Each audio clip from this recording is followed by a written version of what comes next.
I think GoPro and DJI should be worth it. This is the brand new Insta360 Ace Pro 2 Xplorer Bundle, and today we're going to test if this is actually the best action camera you can buy in 2026.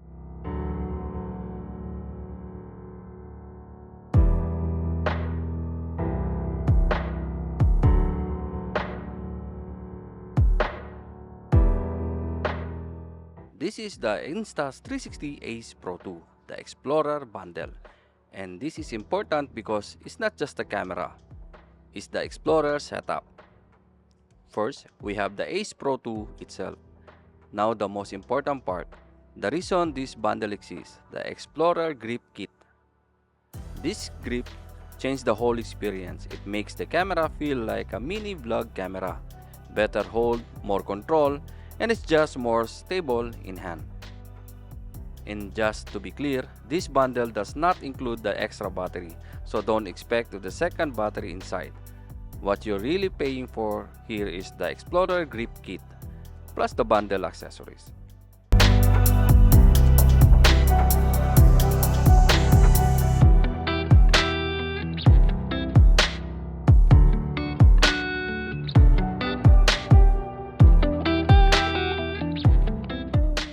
If you're into honest camera reviews and real-world gear tests, make sure to subscribe because I upload new photography and filmmaking content every week.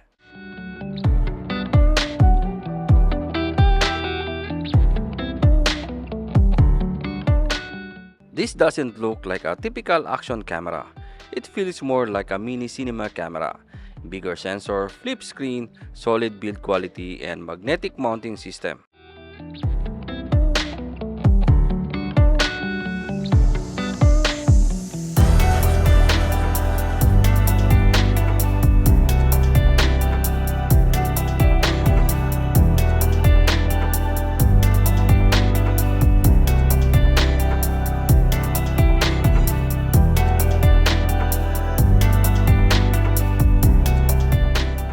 Specs are nice on paper, but what matters is the real footage. 4K high bitrate, improved dynamic range, better low light performance, and strong color science. This is where Insta360 is trying to dominate, especially in low light. More action cameras struggle at night. This one is actually tries.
Now, the stabilization. This is critical. Walking test, running test, and handheld test. Is it better than GoPro Hypersmooth? That's debatable. But honestly, this is extremely usable.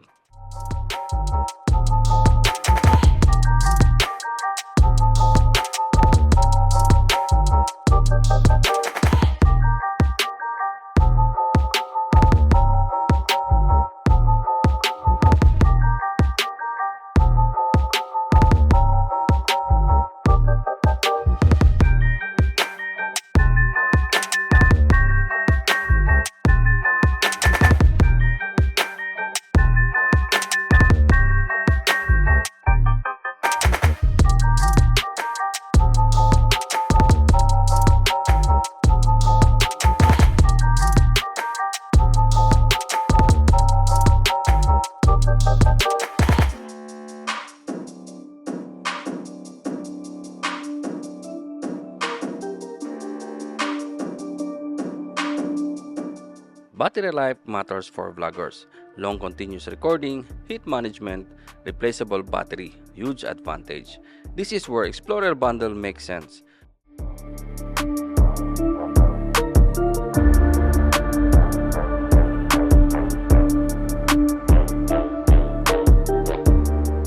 This camera is perfect for travel vloggers, moto vloggers, outdoor creators, and B-roll creators, people who want cinematic action footage.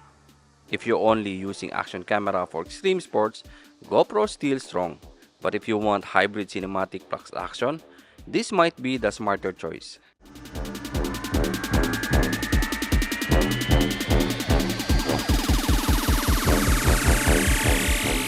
So, is this better than GoPro? I won't say it kills the GoPro, but in 2026, this is definitely one of the most complete action cameras on the market, especially the Xplorer Bundle. Value-wise, it makes sense.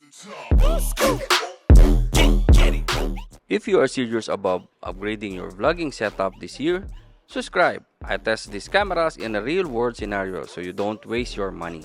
And comment below, would you choose this over GoPro?